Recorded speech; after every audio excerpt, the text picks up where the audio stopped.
আসসালামু আলাইকুম। অনুশীলনী 12.4 প্রশ্নের অনুশীলনী সমস্যা সমাধানে তোমাদের সাথে আমি আছি মোহাম্মদ আব্দুল মুমিন জুয়েল। আজকের এই পর্বে আমরা 12.4 1 থেকে 9 যে এমসিকিউগুলো আছে আমাদের বোর্ড বইয়ে সেই সমস্যাগুলো সমাধান করব।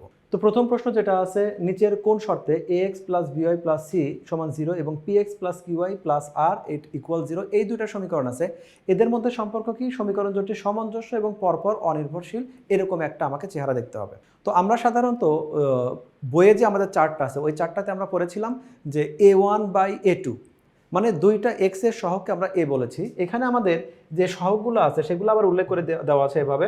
এই জায়গায় আমাদের এক্স এর সহগ আমরা যেটাকে a1 বলতাম, a1 এর জায়গায় এবার আছে শুধুমাত্র এ, আর a2 এর জায়গায় এইবার আছে হলো আমাদের পি। তো আমরা বাংলা ভাষায় যখন বলতাম অনেক সময় আমরা a1/a2 লিখি না, আমরা বলি এক্স এর সহগ দ্বয়ের অনুপাত।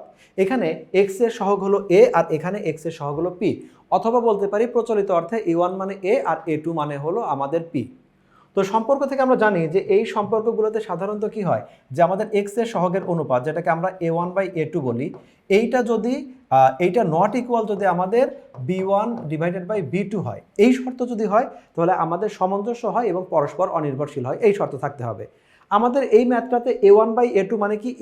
a1 মানে হলো এ আর a2 মানে হলো পি, নট ইকুয়াল আমাদের বি ওয়ান মানে এখানে দেওয়া আছে বি আর বি2 মানে দেওয়া আছে এখানে হলো কিউ। তাহলে এইটা তো এই সম্পর্ক যদি আমাদের যেখানে মিলে যাবে সেটাই হবে আমাদের অ্যান্সার, যে যদি a/p নট ইকুয়াল b/q হয়। কারণ এই শর্তেই শুধুমাত্র আমরা জানি এরা আমাদের সামঞ্জস্য, পরস্পর অনির্ভরশীল, এবং এই ধরনের সমস্যার সমাধানের রেজাল্ট হলো একটা। ওরা বলেছে সামঞ্জস্য কিনা অনির্ভরশীল কিনা, তার মানে সেটা এই চেহারার সাথে মিলে যাচ্ছে। তাহলে এই রেজাল্টটা হবে আমাদের এই যে এখানে যে ক আছে, এইটাই হলো আমাদের কাঙ্ক্ষিত রেজাল্ট।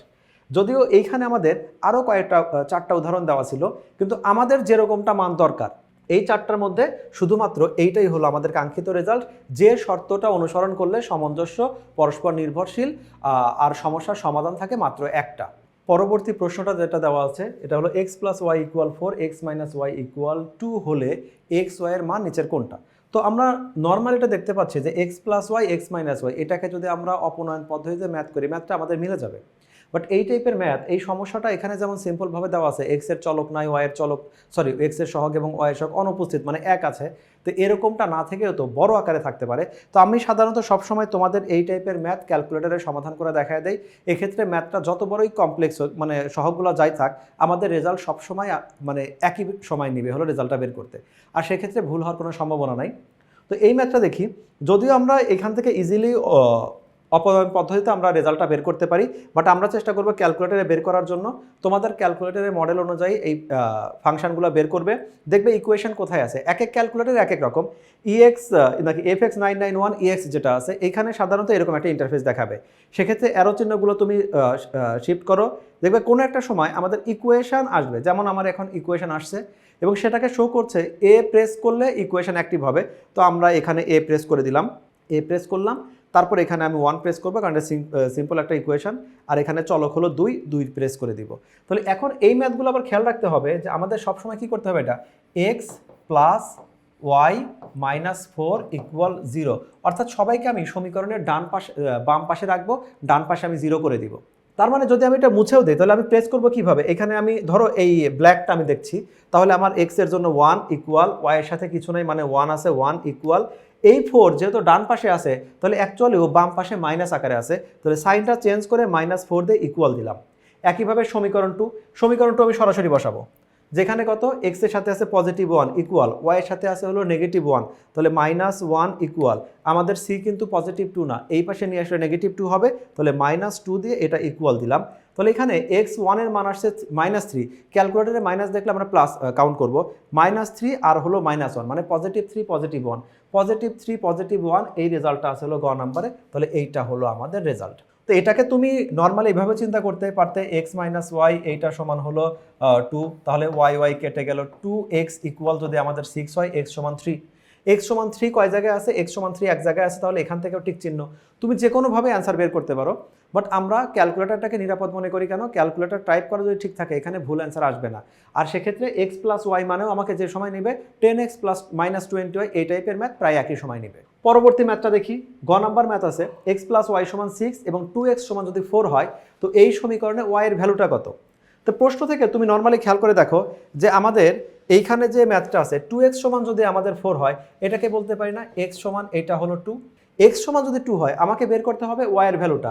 তাহলে এই সমীকরণটাতে x সমান যদি 2 হয়, 2 + y ইকুয়াল আমাদের এটা হলো 6। তাহলে শুধু y মানে কত? শুধু y মানে হবে হলো তাহলে 6 - 2 মানে হলো +4। তাহলে এই রেজাল্টটা আমাদের আসবে হলো +4। তাহলে এইটা হলো আমাদের অ্যান্সার, +4 এটা আমাদের অ্যান্সার হবে। পরবর্তী প্রশ্নটা দেখি। 4 নম্বরে বলা আছে যে নিচের সমীকরণ দেওয়া আছে, নিচের কোনটির জন্য নিম্নের ছকটি সঠিক। তো এই টাইপের ম্যাথে কোনটার জন্য সঠিক, তাহলে প্রত্যেকটা সমীকরণের জন্য আমরা ইন্ডিভিজুয়াল 2টা করে চেক করব, শুধু একটার জন্য কিন্তু চেক করব না। যেমন এবং সাধারণত হয় কি, এই ছকগুলো যারা বানায় দেওয়া থাকে র্যান্ডমলি বানায় দিলে আলাদা কথা, কিন্তু একটু সময় নিয়ে যদি বানায় ওরা এমনভাবে বানায় যে প্রথম মানটা সবসময় 4টা সমীকরণের জন্য সত্য হবে। এখানে ক খ গ ঘ যে থাকবে সাধারণত প্রথম মানটা 4টার জন্যই সত্য হয়। তো আমরা ওদের টেকনিকটাকে ফলো করার জন্য আমরা ওই প্রথমটা চেকই করব না। মানে এখানে যে 4টা সমীকরণ আছে, 3টা মান আছে, 3টার মধ্যে যে কোনো 2টা আমরা চেক করব। তবে প্রথমটাই যদি মিস হয় আমরা দ্বিতীয়টা ট্রাই করব না। তো আমরা ধরো এইটা ট্রাই করছি, তো আমি সাধারণত প্রথমটাকে চেক করি না, কারণ প্রথমটা সাধারণত সব সমীকরণের জন্যই সত্য হয়। তো দ্বিতীয়টাকে যদি চেক করি, x এর জন্য 2 দিলে y এর জন্য 0 হবে। তাহলে x এর জন্য 2 যদি দেই তাহলে সমীকরণটা দেখো এখানে কি দাঁড়াচ্ছে, x - 2 - 4, এটা তো 0 হয় না।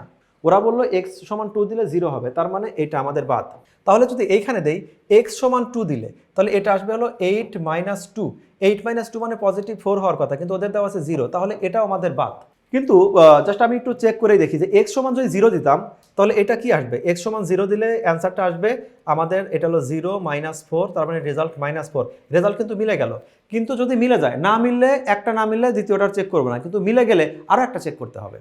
এবার আমি যখন 2 দিয়ে চেক করব তখন কি দাঁড়াচ্ছে, 2 - 4 মানে হলো -2, কিন্তু রেজাল্ট হওয়ার কথা ছিল +4। তাহলে দেখো প্রথমটার জন্য কিন্তু ঠিকই অ্যান্সার মিলে গেল, দ্বিতীয়টার জন্য মিলল না। আমাদের মিলে গেলে 2টা চেক করব, না মিলে গেলে একটার জন্যই বাদ দিয়ে দিব। কিন্তু এই জায়গায় সমস্যা, দেখো এই ম্যাথটার ক্ষেত্রেও প্রথমটার জন্য সত্য হচ্ছে। সাধারণত এই টাইপের ম্যাথগুলা আমাদের প্রথম যে ভ্যালুটা দেওয়া থাকে ওইটার জন্য 2টা 3টা বা 4টা সত্য হয়, তখন আমাকে এক্সট্রা সময় নিয়ে আবার আর একটা ভ্যালুতে চেক করতে হয়। কিন্তু যখন 2 নাম্বার বা 3 নাম্বার দিয়ে করি এই সময় 99% ক্ষেত্রে ওইটা এরকম হয় না, সঠিকটার জন্য সঠিক, ভুলের জন্য ভুল থাকে। যেহেতু পেজটা শিফট হয়ে গিয়েছে তাই জন্য আমি এখানে আলাদা করে মান লিখে নিলাম, যেটা হলো এটাকে এক্স ডিনোট করে, এটা হলো ওয়াই ডিনোট করা। তো আমরা কি করলাম, আমরা কিন্তু দ্বিতীয়টাতে চেক করব। দ্বিতীয়টাতে চেক করে দেখি x এর জন্য যদি আমি এখানে +2 দেই তাহলে এই ম্যাথটা কি দাঁড়াচ্ছে, এখানে দাঁড়াচ্ছে হলো 4 মাইনাস এটা হলো 2 × 2। তাহলে এখানে 0 হচ্ছে, হ্যাঁ এই মানটার জন্য 0 হয়। যেহেতু এই মানটার জন্য 0 হচ্ছে তাহলে আরও একটাতে চেক করতে হবে। আমরা তাহলে 0 4 দিয়ে চেক করি। তো x এর জন্য যদি আমি এখানে 0 দেই, x এর জন্য 0 দিলে তাহলে 4 মাইনাস 2 × 0 মানে 0, +4 হওয়ার কথা, কিন্তু এখানে কিন্তু -4 আছে। তাহলে যখনই দেখবো কোনো একটা অ্যান্সার মিলে যায় তখন দ্বিতীয় আরেকটা দিয়ে চেক করব। তার মানে আমাদের এই তৃতীয়টা আমাদের বাদ চলে গেল। এখন তুমি যদি নিজের প্রতি কনফিডেন্ট পাও আর সময়টা যদি খুব লিমিটেড থাকে, ক খ গ এই 3টা যদি না মিলে তাহলে ঘ নাম্বার যে মিলবে এতে আর কোনো সন্দেহ নাই, এটা তুমি দিয়ে দিও। এক্ষেত্রে তুমি চেক করবে না কোন সময়, যে সময়টা তোমার হাতে সময়টা খুব কম থাকবে। তাহলে ক খ গ যেহেতু হয় নাই তাহলে গ নাম্বার অবশ্যই হবে, গ নাম্বারকে টিক চিহ্ন দিয়ে চলে আসবে। কিন্তু আমাদের হাতে সময় আছে, তাহলে দেখি আমাদের কি হবে। আমরা প্রথমে এই 2 0 দিয়ে চেক করে দেখি। তাহলে এখানে যদি আমি দেই 2 × 2 - 4 = 0, হ্যাঁ আমাদের এই প্রথমটাকে অ্যাকসেপ্ট করছে। এরপরে যে কোনো আরেকটা মিলে গেলে আমি 2টাতে চেক করব। 2টা অ্যান্সার যদি মিলে যায় তাহলে আর চেক করতে হবে না, ওইটাই সঠিক অ্যান্সার। তাহলে এখন আমি 0 4 দিয়ে যদি চেক করি তো এখানে কি দাঁড়াবে, 2 × 0 মানে হলো 0, আর এখানে -4, তার মানে -4 হচ্ছে, হ্যাঁ এই জায়গায় -4ই দেওয়া ছিল। অর্থাৎ আমাদের এই ঘ নাম্বার প্রশ্নটা 2টা কন্ডিশনের জন্য সত্য হচ্ছে, 2টা সত্য হলে তৃতীয়টার চেক করার দরকার নাই। তাহলে আমরা এতক্ষণে বুঝতে পারলাম সঠিক অ্যান্সারটা হলো আমাদের এই ঘ নাম্বার, এটা হলো আমাদের সঠিক অ্যান্সার।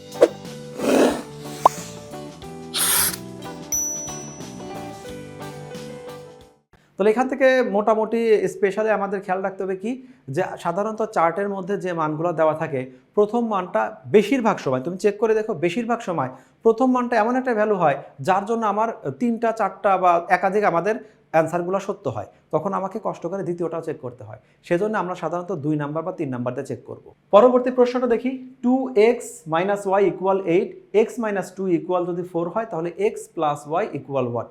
এই টাইপের ম্যাথ আমি দুইভাবে করতে পারি। এটাকে আমি প্রতিস্থাপন অপনয়নেও করতে পারি, আবার ক্যালকুলেটর দিয়েও চেক করতে পারি। ক্যালকুলেটরে তোমরা যদি অভ্যস্ত হও, এক্ষেত্রে সময়টা লাগবে হলো সবচেয়ে কম। এর আগের একটা ম্যাথে আমরা ক্যালকুলেটরের ফাংশনটা বের করে রেখেছিলাম যে সমীকরণের সমাধানগুলো কিভাবে করতে হয়। তো এই ম্যাথটা আমরা সমাধান করে দেখি। আমাদের এখানে সমাধান করতে হবে কি যে এখানে x এর সাথে আছে +2 ইকুয়াল, y এর সাথে আছে -1 ইকুয়াল, কনস্ট্যান্ট আছে কিন্তু -8। দেখো কনস্ট্যান্ট কিন্তু আমি -8 দিলাম, কারণ 8 ডান পাশে থাকার কোনো অপশন নাই, সবাই বাম পাশে থাকবে। 8 এই পাশে শিফট করলে মাইনাস হয়ে যাবে।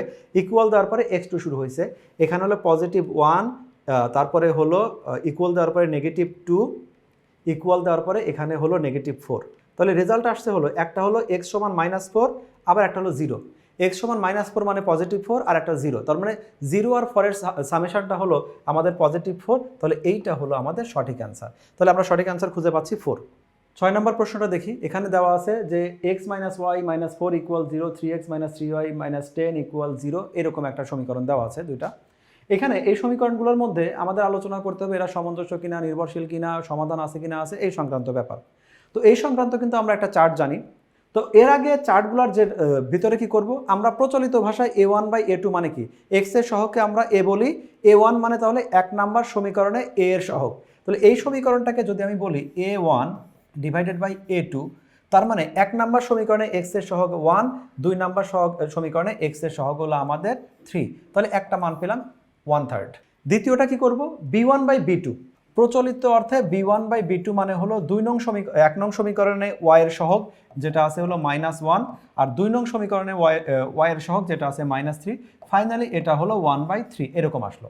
আমরা জানি যদি a আর b এর সহগ মিলে তবেই আমরা c কে চেক করি, না হলে c আমরা চেকই করি না। তো যেহেতু a আর b সহগ মিলে গিয়েছে, তাহলে আমরা c এর যে ভ্যালুটা আছে সেটা চেক করব। তাহলে c1 / c2, এইটা মানে আমাদের কি আসবে, এটা মানে আসবে হলো c1 মানে হলো -4, c2 মানে হলো -10, অর্থাৎ এটা 2 / 5 এরকম হলো। তাহলে আমরা দেখতে পাচ্ছি এখানে এর সহগ আর বি এর সহগ, সরি এক্স এর সহগ, ওয়াই এর সহগ।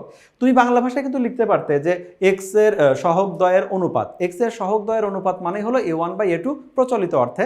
তাহলে এখন সেটা আমরা দেখতে পাচ্ছি কি যে এ বি এর রেশিওটা মিললেও সি এর সাথে এই রেশিওটা মিলল না। তো যদি এই টাইপের হয় যে আমাদের রেশিওগুলো না মিলে, সেক্ষেত্রে আমরা কি জানি, এই টাইপের সমীকরণ প্রথম কন্ডিশন এরা হলো অসামঞ্জস্য। তাহলে এখানে তারপরে কি, তারা অনির্ভরশীল, এ টাইপের ম্যাথের কোনো সমাধান নাই। এই তিনটা কথার মধ্যে তাহলে আমাদের মিলে যাচ্ছে কোনটা, প্রথমটা হলো পরস্পর নির্ভরশীল, তাহলে এটা বাদ। দ্বিতীয়টা হলো সামঞ্জস্য, এটাও বাদ। এটা হলো এর কোনো সমাধান নাই, তার মানে এই একটা কথা মাত্র সত্য। তার মানে এই সমীকরণের সমাধান আসবে হলো এই খ নাম্বার, এইটা হলো এই সমীকরণের সমাধান। পরবর্তী 7 থেকে 9, 7, 8, 9 এই তিনটা প্রশ্নের সমাধান করব আমরা। এইখানে যে ইনফরমেশনটা দেওয়া আছে সেই ইনফরমেশনের উপর বেস করে। তো ইনফরমেশন দেওয়া থাকলো আয়তাকার একটি ঘরের দৈর্ঘ্য এবং প্রস্থ এর মধ্যে সম্পর্ক দিয়ে দিয়েছে, যেখানে দৈর্ঘ্যটা হবে প্রস্থের তুলনায় 2 মিটার বেশি, দৈর্ঘ্য প্রস্থ অপেক্ষা প্রস্থের, এই একটা দিল। তো এই ইনফরমেশনটাকে যদি আমরা লিখে প্রকাশ করি তাহলে ব্যাপারটা দাঁড়ায় কীরকম, এখানে আমরা দৈর্ঘ্যটাকে যদি আমরা, এইখানে আবার একটা ব্যাপার যে সবসময় আমরা কি করব, যার সাথে কম্পেয়ার করা হয় সবসময় তাকে ধরবো, সে ছোট হোক বা বড় হোক। এখানে বলেছে যে প্রস্থ অপেক্ষা 2 মিটার বেশি, কম্পেয়ারটা করা হয়েছে প্রস্থের সাথে। তো প্রস্থ যদি তাহলে আমাদের এক্স হয়, তাহলে দৈর্ঘ্যটা হবে হলো x+2, এরকম একটা ফর্মেট দাঁড়ালো। এর সাথে আমাকে যেটা করতে হবে এখন, এরপরে বলছে এই মেঝের পরিসীমা দেওয়া আছে, ঘরটির মেঝে মোজাইক করতে প্রতি বর্গমিটারে যদি আমাদের 900 টাকা খরচ হয়, এইটুকু ইনফরমেশন দেওয়া থাকলো। প্রথম ইনফরমেশনগুলো থেকে 7 নম্বর কোশ্চেনটা বললো ঘরটির মেঝের দৈর্ঘ্য কত সেটা আমাকে নির্ণয় করে দেখাতে হবে। ইনফরমেশনগুলো আমরা এবার ক্যালকুলেশন করে দেখি যে আমরা যেটা পেয়েছি, আমাদের আগে তোমাকে যেটা দেখিয়ে নিলাম যে দৈর্ঘ্য হলো আমাদের x+2, দৈর্ঘ্য আসছে x+2, আর প্রস্থ আসছে হলো আমাদের শুধুমাত্র x। এইটা হলো আমাদের দৈর্ঘ্য আর প্রস্থ। তো পরিসীমা মানে কি জানি, দৈর্ঘ্য প্লাস প্রস্থ। তাহলে এখন দৈর্ঘ্য প্লাস প্রস্থ যদি আমরা করি, তাহলে এই ইকুয়েশনটা দাঁড়াচ্ছে, এই মানটা হলো এখানে দেওয়া আছে হলো 20, সেটা হলো পরিসীমা। আর পরিসীমার সূত্র আমরা জানি 2 × দৈর্ঘ্য প্লাস প্রস্থ, তাহলে এখানে 2 দিয়ে নিলাম। এইটা হলো আমাদের দৈর্ঘ্য বরাবর আসছে। তাহলে এই ম্যাথটা কি দাঁড়াচ্ছে, x আর x মিলে এটা হয় হলো 2x, 2x + 2 এটা সমান হলো 10, টু ওই পাশে চলে আমাদের ডিভাইড হয়ে গেল, তাহলে শুধুমাত্র 2x সমান কত আসবে? 2x সমান আসবে হলো এটা আসবে 8, 2 ওই পাশে আমাদের বিয়োগ হয়ে গেলে 8 থাকবে, তার মানে x ইকুয়াল আমাদের 4 থাকবে, x এর ভ্যালুটা 4। আমাদের প্রথম কোশ্চেনটা কি বলছে?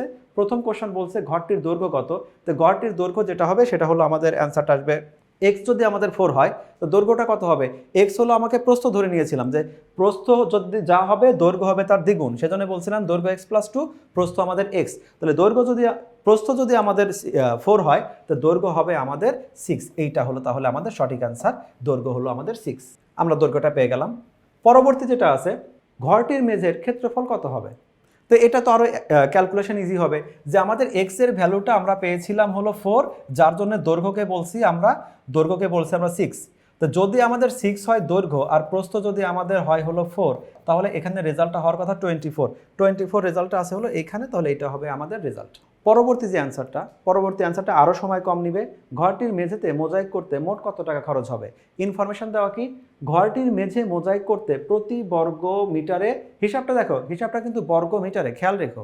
আমাদের ইনফরমেশন যেগুলো দেওয়া ছিল আমরা ধরে নিয়েছিলাম প্রস্থ x, তারপরে দৈর্ঘ্য x + 2, সেগুলো কিন্তু মিটার এককে, কারণ আমাদের সবগুলো মিটারে দেওয়া ছিল। ইনফরমেশন মিটারে, এখানেও ইনফরমেশন মিটারে, তাহলে নতুন করে ইউনিট চেঞ্জ করা কোনো দরকার হচ্ছে না। কিন্তু কোনো কারণে এইটা সেন্টিমিটার, এটা মিটার, অথবা এইটা মিটার, আর এখানে আমাদের প্রতি বর্গ মিটার না বলে সেন্টিমিটার বললে সেক্ষেত্রে আমাকে শিফট করতে হতো, ইউনিট চেঞ্জ করতে হতো। এখন একদম ইজি, 1 বর্গ মিটারে খরচ হয় 900, তাহলে আমাদের আছে কত? 24 খরচ হবে কত? এটার সাথে 90 মাল্টিপ্লাই করলে রেজাল্ট মেবি 2126, যেটা হয় এইটা হবে আমাদের রেজাল্ট।